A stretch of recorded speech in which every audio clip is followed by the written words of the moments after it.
조이쌤의 공부 톡톡. 어떻게 해야 되냐? 선행학습 어떻게 해야 되냐? 수학을 하면 좋습니다. 교육부죠. 저 영어 선생님이에요. 네, 영어학원의 부장입니다. 근데 수학을 하면 좋아요. 수학이 선행이 빵빵하게 돼 있으면 아까 수학표를 보시면 아시겠지만 굉장히 유리합니다. 그런데 이게 이제 사교육 경성 없는 세상이라는 단체에서 낸 건데 선행학습 비율이거든요. 선행학습 비율이 76, 83, 69예요. 고등학교는 왜 떨어지는, 얘는 더 이상 선행할 게 없어요. 대학교 거 선행할 필요가 없으니까. 그래서 사실은 다 선행하고 있는 거예요. 선행은 사실 눈 가리고 아웅하고 있는 거죠. 못 잡는데 수학 선행이 필수를 넘어서 기본으로 넘어가는 이유가 여러 가지가 있는데, 첫 번째는 이게 4등급인데 서울대를 합격했다는 거예요. 영어가 4등급입니다. 영어가 60점이야. 영어가 60점이면은 정말 어려운 문제는 싹 다 틀린 겁니다. 문법 문제 다 틀리고, 빈칸 문제 다 틀리고, 순서 문제 다 틀리고, 알맞은 위치추론 틀리고, 듣기 문제 맞추고, 나머지는 그냥 주제 문제 맞춘 거예요. 근데 얘가 서울대에 붙었어요. 서울대에 붙었는데 이유가 있어요. 이유가 뭐냐면 이 친구가 수학이 만점이었어요. 근데 이때 당시에 이게 올해 수학이었는데 수학은 만점을 받으면 137점을 줘요. 37점을 보너스로 주는 거예요. 야, 수학이 진짜 어려운데 너 진짜 고생했다. 너 37점 더 줄게. 이거를 표준 점수라고 해요. 이거를 표준 점수라는 말이 다른 게 아니에요. 난이도를 보정해가지고 주는 거예요. 과학 탐구 같은 경우는 67점 정도 줘요. 50점 만점에 17점 더 주거든요. 압도적이잖아요. 37점을 더 줬다고요. 그러니까 수학을 하려고 하는 거죠. 가능하면 수학이 선행이 가능하면 이 친구가 수학이 어느 정도 파워풀하게 점수가 빵빵빵 나오면, 아니 4등급만 받아도 지금 원점수가 53, 51인데 106을 주니까 이게 반대로 얘기하면 이 점수도 못 받는다는 뜻이긴 합니다. 그래서 그런데 어머님들 여기 수학학원 안 보내시는 어머님이 어디 있어요, 그죠? 수학을 학원 보내서 애가 숙제하는 거를 어머님들 보실 거 아닙니까? 그러면은 숙제하는 거 보면 답답해요, 어머님들. 그러면 옆에 앉아가지고 막 시켜보죠. 그럼 어머님들 표정이 다 이런 표정입니다. 왜 못하지? 이런 표정이야. 그러면은 이제 어머님들 하다가 너무 스트레스 받으니까 이제 어떻게 합니까? 자기야, 자기 좀 시켜봐. 뭐 하는 거야? 애 교육 나만 키워? 내 아들이야? 네 아들이기도 하잖아. 나가서 아빠를 시킵니다. 아빠 얘기 애도 자잘하고. 아니 우리가 수학을 중요한 거 몰라서 안 시키나? 수학 어려우니까. 애가 못하는 게 어떡해. 그래서 제가 유튜브를 하잖아요. 그러고 나서 이제 유튜브에 사연 보내는 겁니다. 숙제를 안 하고 아이 잡고 있어. 어떡해. 이게 되게 흔한 일이거든요. 수학 중요한 거 알죠. 근데 수학이 안 되면 어떻게 하냐는 거예요. 수학 공부의 중요성이 다 알고 계시죠. 네, 선행학습 다 진행 중이고. 근데 영어가 되냐는 거예요. 영어가 되냐는 거예요. 어차피 수학이 안 되면 뭐라도 하나 해야 될 거 아니에요. 그랬을 때 이게 이제 올해 수능에서 가장 어려웠던 두 문제입니다. 두 문제인데 가장 오답률이 높았어요. 오답률 한 70% 정도 되는 애들이에요. 한 60, 한 5% 정도.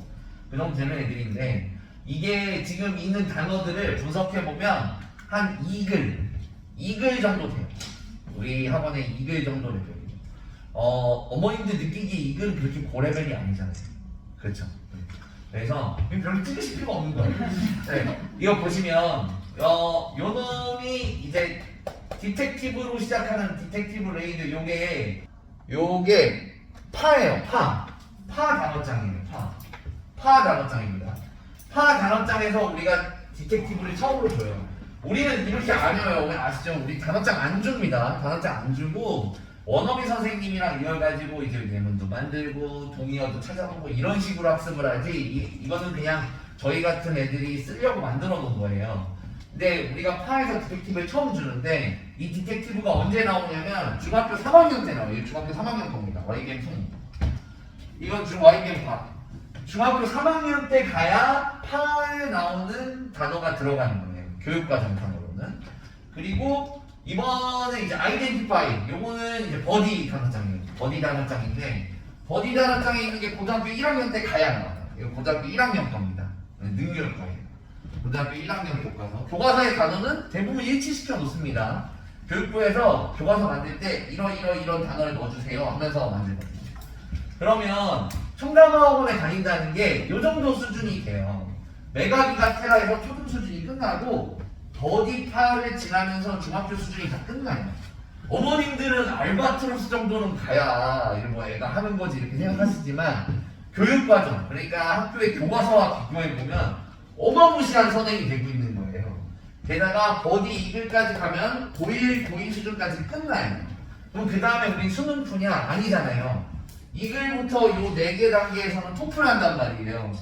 그래서 토플을 하면은 당연히 수능보다 높은, 그러니까 대학생들이 졸업할 때 내는 시험이 토플이니까. 그래서 이런 식으로 선행이 진행되고 있는 거예요. 근데 어머님들 다 아실 텐데 청담학원이 숙제가 제일 적어요. 제일 적어요, 정말. 저 다른 학원에서 다 해봤잖아요. 제일 적어요. 제일 적고 숙제에 들어가는 시간도 되게 짧아요. 그러니까 어머님은 불안한 거야. 아, 이 가방 만들고 왔다 갔다 하는 것 같은데 이게요. 이거 뭐 되나 이게? 아, 뭐 컴퓨터 이렇게 띡띡 엄마 다 했어? 하는데 이게 그게 되나? 근데 실제로는 우리가 이런 식으로 선행을 쭉 시키는 데 있어서 어려움이 하나도 없어요. 이 친구들한테는. 어머님들 입장에서 반대로 봤을 때 애가 숙제 스트레스 덜 받고 이 정도 수준으로 쭉 올라가는 게 어머님들한테 이득이죠. 나중에 이 정도 레벨 들어가면은 수업 시수도 줄어드니까 수학학원도 더 보낼 수 있고. 그래서 일반적으로 이게 왜 차이가 나냐면 일반적으로 다른 학원은 워드리스트를 줘요. 워드리스트는 동일합니다. 저희나 얘네나 뭐 워드리스트 얼마나 차이 나겠어요. 근데 얘네들은 시험을 보잖아요. 시험을 봐서 넣는 거예요. 100개 단어를 일주일에 100개 단어 시험 봐가지고 테스트를 봐. 그래서 70개 안 나오면 재시험 봐. 그래서 70개 넘게 나올 때까지 계속 재시험 돌려서 입력을 시키는 방식이죠. 일주일 지나면 30개는 없어져요. 그럼 우리도 마찬가지예요. 근데 청담은 어떻게 하냐면 테스트를 안 봐요. 그냥 이 리스트를 가지고 활동을 해요. 원어민 선생님이랑 대화를 하고 라이팅을 쓰려고요. 이 라이팅을 쓸 때 원어민 선생님 평가를 하죠. 워드리스트에 있는 단어를 잘 활용 안 한다. 이렇게. 그래서 그런 활동을 통해서 하는 것과 테스트를 통해서 하는 게 이 친구들한테 습득되는 게 너무 다른 거예요. 이게 청담을 보내시는 포인트가 된다고 하실 수 있습니다. 이래서 애들이 아프지가 않은 거예요. 영어 숙제를 하면서도 설렁설렁 하는 것 같으면서도 이것저것 다 먹고 있는 거죠. 그리고 이제 요거는 제가 하고 싶은 말을 선생님이 해주셔가지고 영어로 잘할 수 있는 제일 쉬운 방법은 우리 다 알고 있어요. 단어 많이 외워야 돼요. 이거 너무 당연한 얘기인 거잖아요. 그렇게 한번 아니 이건 있어요. 단어 많이 외우라고 하면 또 학부모님들이 또 이제 애들 앉혀놓고 봐라 조정식 얘기하잖아. 써가면서 외워라. 그건 아니고. 쓰고 먹어라. 그건 아니에요. 쓰고 먹어라. 그러니까 우리 옛날 먹었잖아. 요새는 이런 뭐라고 식이거든요. 요새는 이런 식이거든요. 예를 들어서 제네럴이라는 단어가 있어요. 그럼 저희가 이제 딱 생각하는 게 장군. 그 다음에 나온 게 일반적인이잖아요. 제네럴 일반적인이라는 뜻이 있잖아요. 단어를 한번 붙여보세요. 제네럴 하스피터. 이게 뭐예요? 일반적인 병원? 장군병원. 이거 이상하잖아요, 많이. 제너럴 어네스테이지가 마취예요. 일반적인 마취, 장군 마취. 말이 좀 이상하죠, 그죠? 근데 자꾸 이제 부모님들 세대 때처럼 단어를 1대1로 외우면 이런 결과가 나오는 거예요. 저희도. 네. 근데 요새 수능은 언어로서 영어를 되게 많이 강조해요. 제네럴이라는 단어의 의미를 좀 더 확장해야 돼요. 일반적이라는 얘기는 여기저기 다 영향을 미친다는 거잖아요. 근데 제네럴은 딱 그 느낌이 여기저기 다 하는 느낌이에요. 그럼 제네럴 하스피탈은 병원은 병원인데 진료 과목이 하나만이 아닌 병원. 무슨 병원? 종합병원이죠. 제네럴 어네스테이지아. 마취를 마취인데 마취를 한 군데만 안 할 거예요. 네 글자 무슨 마취? 전신 마취. 이렇게 나오는 거죠. 근데 이렇게 공부를 하려면 나도 우리 뭐 그래서 요즘에는 이제 제너럴 뭐 커우즈가 야기시키다 초래하다 이런 식으로 단어장을 외워서 하는 영어로는 수능 문제 안 풀립니다. 예. 그래서 이렇게 언어적인 감각이 필요해요. 그래서 지금은 단어장만으로 단어 외우는 시대가 아니고 어머님들 그게 되게 궁금하신 거예요. 얘가 뭐 종이에다 쓰지도 않고 단어장도 안 외우는 것 같은데 이게 단어가 되고 있나요? 막 이게 궁금하시잖아요. 근데 실제로는 저희가 이 방법을 쓰고 있는 거예요. 원어민 선생님이랑 제너럴을 가지고 계속 쓸 거 아니에요. 계속 사용해보고 글로 써보고 다양한 환경에서 단어를 계속 써보고 언어로서의 독서의 영어 단어를 습득하는 데 도움이 되는 학원이 되고자 하는 겁니다. 저희는 사실은 단어장 만드는 게 편합니다. 단어장 만들고 단어 시험 보는 게 학원 입장에서 얼마나 편한 일이에요. 다 돼 있는데 그리고 단어 시험 보는 동안 난 놀아도 되는데 얼마나 좋아요. 근데 안 한다고요. 정답은 그거 하기 싫다는 거죠.